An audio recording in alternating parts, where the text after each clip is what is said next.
Help me reach 3,000 subscribers. Hit like and leave a comment. I really do read them all.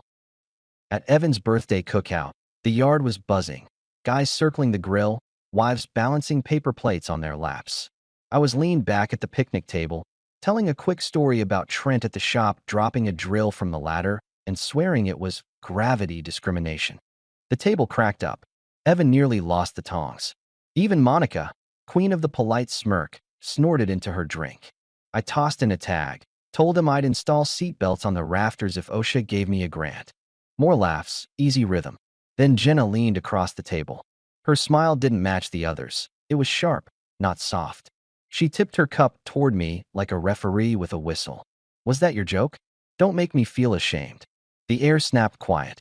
Monica's gasp was so rehearsed it could have been part of her manicure package. Evan turned his face into the smoke from the grill. The kids' laughter at the edge of the yard suddenly sounded too far away. I twisted the cap back on my water, slow enough to let her words sit in the silence, then met her eyes. The joke is that I married you. The table froze.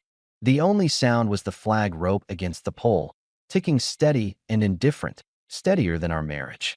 If I'd known where that line would take us, I'd have started the truck and driven past our street that night. On the drive home, Jenna stared out the window. Houses slid by in honest rows. Lanterns on porches, sprinklers stitching the lawns. When we pulled into the driveway, she didn't move for a second. Then she popped the seatbelt and stepped out as if I were the Uber driver who took the long route. Inside, she kicked her shoes off toward the wall. You wanted attention, she said, rifling through the mail I'd sorted earlier. You got it. Not the kind I like, I replied. I hung my keys. You took a cheap shot. I answered it. That wasn't a cheap shot. That was me protecting myself. She flicked a flyer to the trash. You embarrass me with those deadpan comments. People think you're cold. People? Or Monica? She didn't answer. The fridge hummed. She peeled a sticker off an apple and stuck it to the counter like a little flag. Don't set me up to look like a fool, she said. You managed that fine without me. She pressed her lips together. Keep it up. Here's the new plan, I said, leaning on the island. No more couple events for a bit. If there's a room where I'm the entertainment, I'm not in it. You want me somewhere, you clear it. Basic respect. Her brow jumped. Clear it? With you? Mark, you're not my manager. No, I said. I'm your husband, which used to come with respect. Starting now, I'm protecting that. She rolled her eyes, walked to the sink, and ran water over the apple like it needed absolution. You're being dramatic. I'm being specific. She took a bite. You're sulking. I tapped my phone on the counter so she'd hear it. I'm sending Evan a message. Tell him thanks, and that we're skipping his Sunday brunch. You can go if you want. I'm done feeding rooms where the menu is me.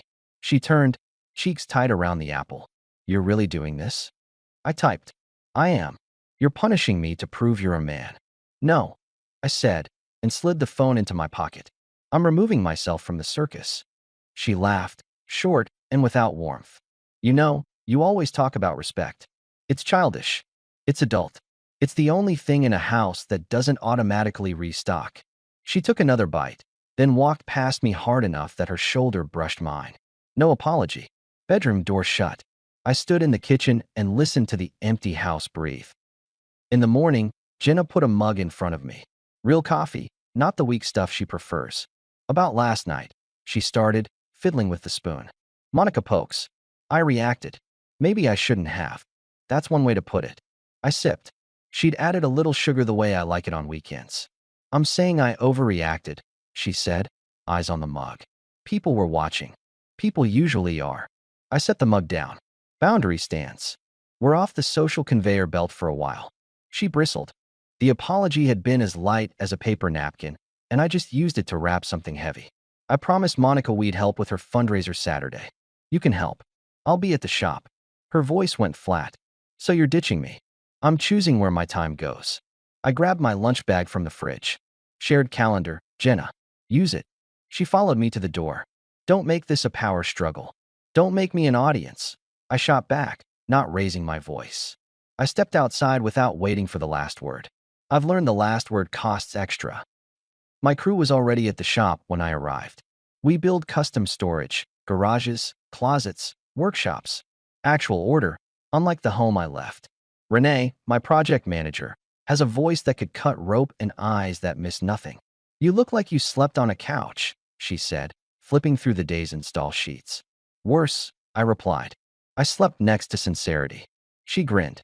What did you do? Cut our social schedule for a bit. Ah, she said. Good.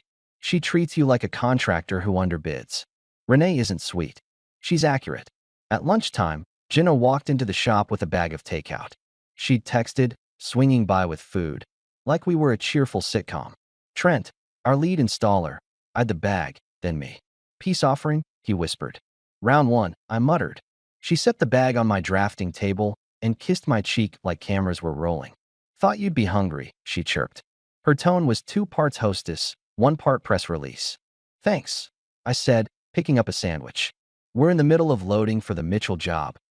Renee didn't move. She hovered, watching. Jenna noticed her and squared her shoulders. Can I borrow my husband's ears a second? She asked with a tight smile. It's loud in here, I answered. Say it. Jenna pulled out a folded paper like she'd actually printed this. It's a budget outline. If you're going to start making executive decisions about our time, we need a review of where the money goes. I want to put joint expenses under my oversight, so we're aligned. Renee raised an eyebrow, so high it could have been a banner. I wiped my hands. You want control of the money because I set a boundary about being mocked. It's not about control, Jenna said, as if the word itself might bite her. It's about accountability. You spend on projects and tools. I spend on community and events. If you're stepping back from the events, then, logically, we should analyze where resources go. Renee turned away, gave Trent a look, then busied herself with boxes. She was still listening. Everyone was. Okay, I said. Joint bills will be paid first. Mortgage, utilities, groceries. Everything else. Separate. You handle your social world. I handle my shop and hobbies. No subsidizing disrespect. Jenna blinked. I didn't say separate. I did. I pulled out my wallet and slid the joint card she mostly used across the table. This one gets shut off today. I'll open a fresh account for household expenses only. You'll get a card for that. You want a fundraiser table or yoga package or whatever you're chasing this week. Your call, your card. Renee, still pretending to read a checklist, smirked like a proud aunt. You're punishing me, Jenna whispered. I'm balancing the equation, I replied. You wanted a review. Here's the review. Respect in, resources move. Respect out, resources stand still. Trent coughed into his fist and walked a few feet away to check a drill he'd already checked twice. Jenna looked at the shop, the organized shelves, the neat rows of bins, the clock with sawdust on the hands. None of this environment matched what she was trying to sell. I brought you lunch, she said quieter. I'm eating it, I answered and took a slow bite. Anything else? Her face softened. I'll cancel Monica's brunch invite, she said, like she was donating a kidney. Cancel yours if you want. Mine's already done. Back home that evening, Jenna set the table like a magazine spread. Real napkins, not the usual paper. She played old soul music, something we both used to enjoy before we meant you attend my things and nod on cue. She ladled out soup and leaned against the counter. You working late? She asked, voice careful. Done for the day. Good. She smiled, not the sharp kind. I went through our pantry. I'm planning actual meals this week. You were right about the takeout. I didn't say anything about takeout. You thought it, she said, and tossed her hair. I can tell. I sat. She served. No knives out. A picture of domestic quiet, so clean it felt rented. Halfway through, she slid a small envelope across the table. Handwritten, for your deck presentation. I opened it. Inside, a crisp, 1-page checklist she'd made. Fonts, formatting, the business points I always forget because I focus on the build. It was good. I looked up. Thanks, I said. Helpful. I want you to win, she replied, eyes wide. I believe you want something, I said. I kept my tone even. We'll see if it overlaps with me winning. That night we watched the news in the den. It felt almost normal. When she leaned her head on my shoulder, I let it rest there. 10 minutes later, my phone buzzed. Evan, you good? Monica told Jenna you humiliated her. She's spinning it. I typed back. I'm fine. Bowing out of group stuff for a bit. Evan sent a thumbs up and a do what you need. The next week, at Evan's Auto Bay, he runs a little side operation repairing neighbors' cars as a hobby. Jenna arrived with Monica and a plastic box full of flyers. Evan tossed me a wrench and nodded toward the pair. Monica's voice carried. We figured we'd catch the guys here. Real captive audience. What's the pitch today? I asked, wiping grease off my fingers. Monica lifted a flyer like she was holding a trophy. A couple's night I'm hosting. Interactive. Icebreakers, honesty prompts. Jenna and I are facilitating. Evan snorted. Facilitating what exactly? Growth. Monica said, slow like we were hard of hearing. We're done with outdated dynamics. We're building something new. Jenna put a hand on Monica's arm. We're keeping it light, she said to me. It's for fun. Who's the curriculum for? I asked. You keep pointing it at men. Because you need it, Monica shot back. Women have been doing the emotional work. Evan glanced at me. Then at the brake pads he was pretending to inspect. He didn't want to be in the middle. That was fine. I didn't need a cavalry. I'm not attending, I said. And Jenna, neither are you on my behalf. Stop signing me up for your projects. Jenna frowned. You're taking this too personally. It's literally personal. Mark, Monica chimed in. This resistance is exactly what we help with. I tossed the rag into the bin. Here's some resistance for your workbook. I'm not a workshop. You want to fix a man, buy a toolbox. I won't be there. Monica's lips thinned. Controlling, she murmured to Jenna, not softly. Say what you want, I said, meeting Jenna's eyes, not Monica's. We're done doing public performative therapy. From now on, if I walk into a room and see a circle of chairs, I'm walking back out. Evan let out the breath he'd been holding. He pointed at the box of flyers. Ladies, I don't want these in my bay. Monica looked like she'd bitten a lemon. Jenna's jaw moved once then stilled. She nodded, picked up the box, and left without another word. That was my initiative on their turf, clean and unforced. I picked up the wrench and finished the job. The car ran better than my marriage. For a few days, Jenna went cold. No ordinary chatter in the mornings. Texts reduced to logistics. I didn't chase. I adjusted. I stopped leaving my weekends open. I booked a fishing trip with my brother, started a Saturday volunteer shift teaching kids basic shop skills at the community center. These changes weren't missiles. They were architecture. On Thursday, she warmed. She showed up at my Saturday shift carrying a tray of brownies like a sitcom neighbor. The kids cheered. She smiled at me as if we were teammates again. Thought the crew could use a treat, she said, placing the tray on the workbench. I leaned on the bench. This is thoughtful, I told her. I appreciate it. Her voice softened. I miss us. I looked at the kids' icing boards with chalk lines. Us is always an option when the me part stop trying to run the whole show. I'm trying, she whispered. I'm watching, I replied. 2 days later, Monica threw a backyard party anyway. Not a couple's night, she promised on the group text. Just neighbors. I wasn't planning to go, but Evan asked for help setting up the grill, and I told him I would. I keep my commitments, even when my home life is a roulette wheel. We arrived separately. I parked 2 blocks away and walked in with a cooler. Evan nodded. Appreciate you, he muttered. Monica's on a tear. I noticed, I said, setting the cooler down. I'll be gone after I help with the grill. Monica clapped for attention an hour in. Okay, little game, she announced. Light, I promise. She held a stack of cards. Each couple pulls one, answers honestly. I was already moving toward the gate. This was the circle of chairs without the chairs. Jenna stepped to intercept me near the patio lights. Don't make a scene. I'm leaving, I replied. Quietly. If you walk out in the middle, it looks like you can't handle honest talk. Here's my honest talk. I'm not sitting in your friend's yard to perform vulnerability for her entertainment. Monica called out. Mark, don't be a buzzkill. You'll go first. I didn't even turn. I'll pass. Jenna hissed. You're making me look abandoned. That hits close to your goal, I said. She flinched. Excuse me. You wanted a pet.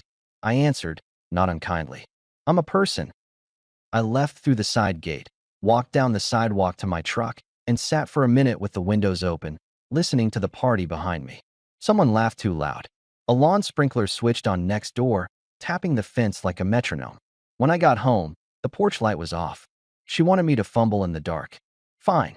I've operated in worse. The next morning, Jenna stood in the doorway of my home office, arms folded. You walked out, she said. You escalated, I replied. You're twisting the facts. I'm installing boundaries. She mimed quotation marks midair. Installing, she said, mocking my trade. Careful, I told her. You're training me to go silent. That silence never ends where you think. She shook her head slowly. You think you're scaring me with that stoic act? I'm not trying to scare you. I'm letting you know my timeline tightened. She stepped into the room, picked up my pencil, put it down, picked it up again. So what's the plan, Mark? You want to be roommates who split utilities and high-five in the hall. Short term, I said, we'll run like housemates. Calendar, chores, bills, clear and clean. Long term, if respect doesn't return, we return the whole arrangement to the store. Her eyes flashed. You're threatening to leave. I'm promising myself I won't stay in a life built on me eating my own words. She opened her mouth, closed it, and stormed out. 10 minutes later, I heard closets opening, doors slamming, the clatter of hangers. Power moves. Theater. She always underestimated how quiet resolve feels. 2 weeks after Monica's party, I gave the big deck presentation Jenna had pretended to help with. It mattered. A chain of townhouses was signing a contract for garage systems, and the margins on volume could carry my crew through winter. I'd been up late refining measurements, tightening the logistics. I was in the shop at 6 printing handouts when Renee walked in with a donut box and 3 cups of strong coffee. Today's the day, she said. Brought sugar and caffeine. Bless you. I replied, taking a cup. If this lands, I'll buy you a vacation. We'll see. She tapped the stack of prints. You sent the revised deck to their project officer? I did, I said. Via email at 9 last night. She frowned. Then why did we get a reply at midnight saying you're postponing? From your address. I straightened. What? She handed me her phone. There it was, a neat, polite note from my email address telling their team we needed to reschedule because family obligations require my full attention for the next 2 weeks. Thank you for understanding. Pasted signature. Perfect copy. Not mine. I stared at the timestamp. Jenna had been on the couch with the laptop late, checking recipes. I'd gone to bed early. She had my email open. I hadn't imagined the look on her face as she closed it when I walked by. Renee watched me put it together. She didn't say, I told you. She said, fix it. Now. I called the townhouse project officer and apologized for the confusion. We're on for today, I assured him. That email was sent in error. Error, he repeated. Someone thought they were helping. I said, we're not postponing. He hesitated. All right. We'll see you at 10. I hung up, called home. Jenna answered on the second ring like she'd been waiting. You canceled my presentation, I said. I rescheduled, she replied. It was for your own good. You've been burned out. You don't see it. You signed my name. You needed sleep. You can push 1 week. We don't push as a performance. You act like everything is a crisis, she said. I set a boundary. Family comes first. That wasn't your boundary to set. Silence on her end. Then, you're welcome for the dinner last week. For the brownies for the kids. For the budget review. I'm trying to be involved. You shut me out. I let the quiet land. You wrapped control in pretty paper, I said. It's still control. Don't sign my name again. Not to friends. Not to clients. Not to my life. You're ungrateful. I'm done arguing. I'm giving you information. Today I give the presentation, and I'm stopping by the bank after. Separate accounts go live. If you need something household related, you'll have a card. Everything personal to you. Handle it. You've already decided, she said flat. You decided when you hit send. I hung up, walked into the shop floor, and told Renee, we're on. But this is the last week of shared fog. I'm changing the weather. The presentation landed. The townhouse team shook hands, said professional things that meant yes, and the contract arrived 3 days later. We pivoted into production mode. I came home humming and found the living room rearranged. Chairs in a circle, a flip chart on a stand, markers, a tray of snacks, Monica at the whiteboard, Jenna in a floaty blouse she reserves for rehearsed sincerity. Surprise, she said, like the word wouldn't poison the moment. What is this? I asked, no question mark in my voice. A reset, Monica sang. A structured conversation with friends. We want to support you too. I looked around. Neighbors. 2 of her co-workers. Evan by the window, looking like he'd walked in and stayed out of inertia. Evan's wife wasn't there, which told me he was with me even if he didn't know it yet. Jenna cleared her throat. We'll start with the I statements, she said. I feel, when you, because, she read from a card. Her voice had the cadence of a seminar trainer. She'd written this script days ago. Stop, I said. She blinked. Excuse me. I'm not performing intimacy for your assembled audience, I answered. We've had this talk. Monica stepped forward, palms up. We're breaking patterns with community support. My pattern is leaving rooms where I'm disrespected, I said, adjusting a chair with my foot so the circle wasn't perfect anymore. And my community is adults who know better than to turn a marriage into a parlor game. That's unfair, Jenna snapped. You're shutting down help. I'm making a decision. I looked around the room and chose my words like I would choose the tool you use only once. If you're here and you like me, finish the hummus and take a plate home. We're done for today. Evan set his cup down. I'm going, he muttered. He clapped me lightly on the shoulder on his way out.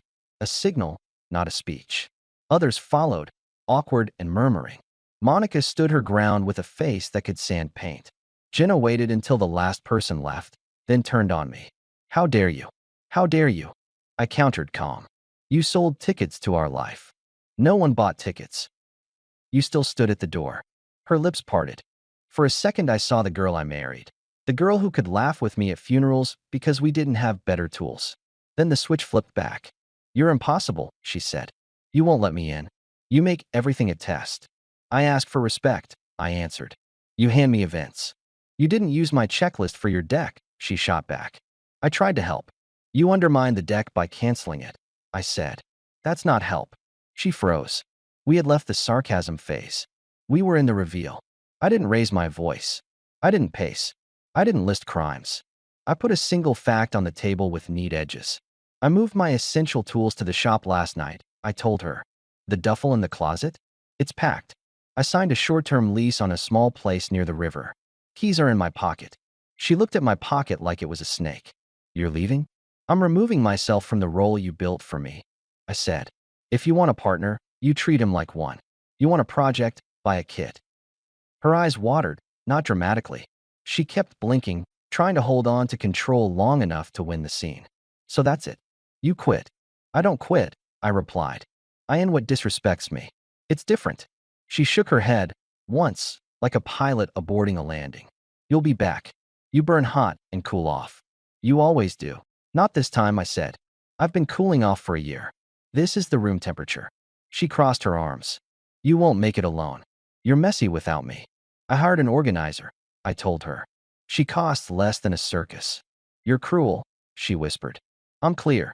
I went upstairs, grabbed the duffel, came down, and looked at the flip chart still listing bullet points like my personality was a committee agenda.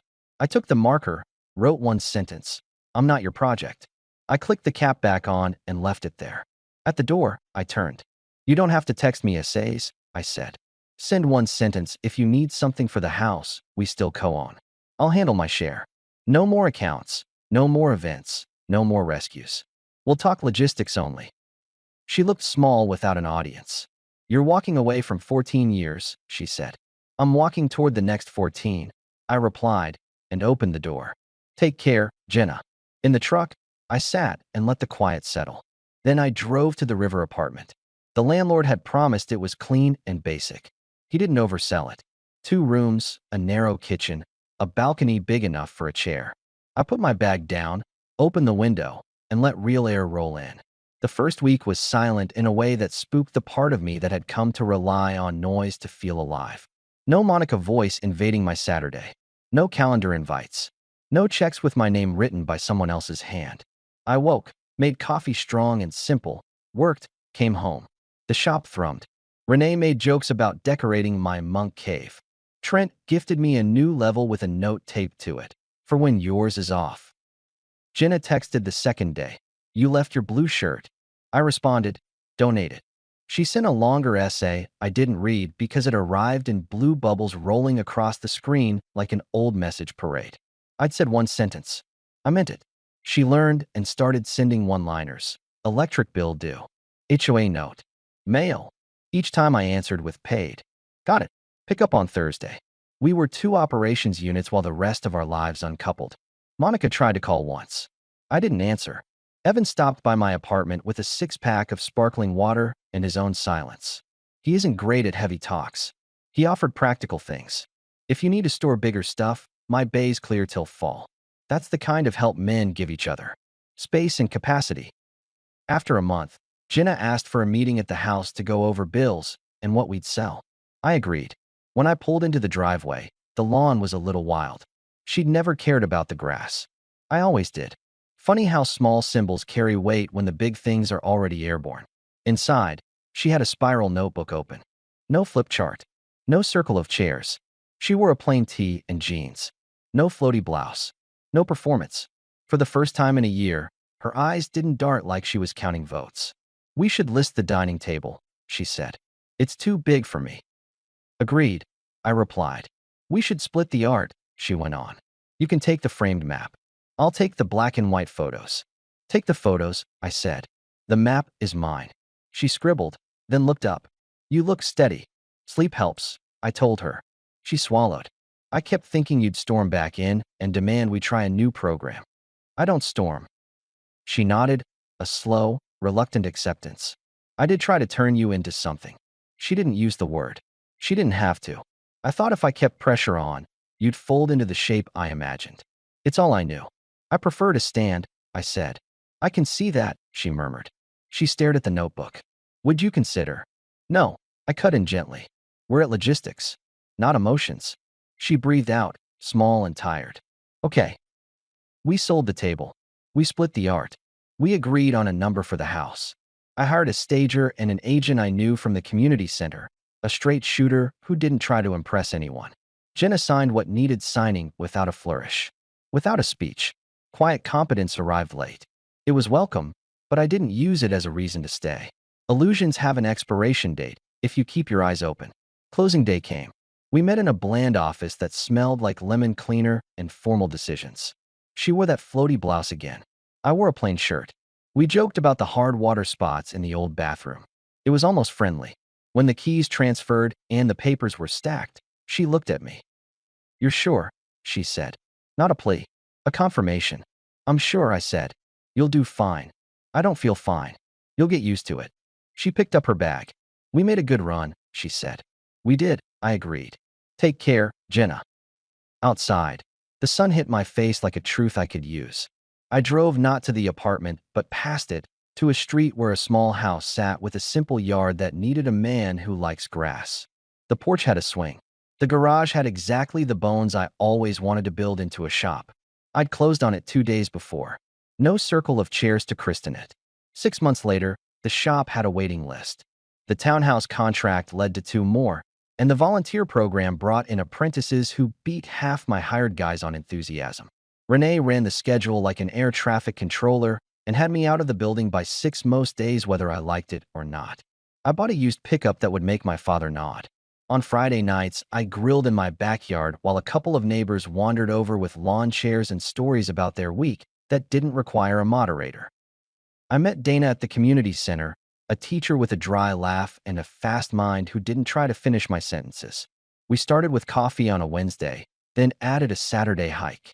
When she came to see the garage build, she didn't tell me where to put the shelves. She asked why I liked certain designs and listened to the answer. That's a strange kind of wealth. Time not spent defending your own shape. People asked about Jenna. I didn't give them chapters. I gave them facts. She found a rental near her work. I'd say. She's doing more events than ever. Monica's still around. They hosted a series. Fewer people come now. Maybe everybody got tired. I heard through a neighbor that Jenna tried a reset with a new circle and found out people will clap for you until their hands get sore. Then they go home, and you still have the same mirror. She picked up extra hours at a boutique, stepped down from a volunteer position because she didn't have the bandwidth. Life will draw its own boundaries if you don't. Once, in the grocery store, I turned down an aisle, and there she was. She smiled small. I nodded. She reached for a box of crackers and, without thinking, handed me the one behind it, like we used to do when one was dented. Old habits, 2 seconds long. We didn't chat. We didn't walk memory lane. We stood like regular people near the cereal, and then we moved on. That's what adulthood looks like when you've done the heavy lift. A year after the cookout, Evan hosted another one. He asked if I could help with the grill. I showed up with a cooler and a bag of seasoning. Dana came with me and set down a salad that my old crowd would have mocked because they don't know how to handle green without ranch. People laughed at stories that didn't require me to be the punchline. Monica passed by and nodded like she finally understood there are some men who don't line up for re-education no matter how slick the sign-up sheet. Late, when the lanterns buzzed and kids chased each other with glow sticks, Evan leaned on the fence next to me. "You look good," he said, straightforward. "Feels like I built something level," I answered. He nodded. "She ever?" He didn't finish. "She's fine," I said. "So am I." He took a swallow from his bottle of water and looked at the yard. "Monica tried to get me to do a couple's night again," he confessed. "I told her I was unavailable forever." "Good boundary," I said. "We clinked plastic cups because men need ceremonies too, just quieter and with less glitter." When we got home, Dana ran a hand along the porch railing I'd sanded the week before. "Straight," she said. "Straight," I agreed. I closed the door behind us and stood in my entryway, in a life that felt like mine down to the screws. My old house had been louder. This one carried a different sound, light, ordinary costs of peace. The kind you pay once in a while with a hard conversation and then get change back for years. If I learned anything in that year, it's this: some people don't want a partner. They want a shape that fits their grip. You can let them sand you down until you slide right in, or you can keep your edges and find the door. When I walked out, I didn't slam it. I left it where it was, attached to a house that wasn't safe for me. Jenna sent a final message months ago, around winter. "I'm okay," it read. "I'm seeing things clearer." I didn't ask for details. I wrote back, "Good. No period. No extra. I meant it. I want her fine. I want me better." That's not bitterness. That's balance. There's a difference between a joke and a punchline. That night at Evans, I learned which one I'd been in our house. I don't do stand-up anymore. I build things. My life, my shop, my yard, the small circle of friends who don't need facilitators to tell them how to act. When the night gets quiet and the flag rope ticks against the pole, it's a sound I can live with. And when someone tries to hand me a card with a script printed on it, I hand it back, smile once, and keep my hands free.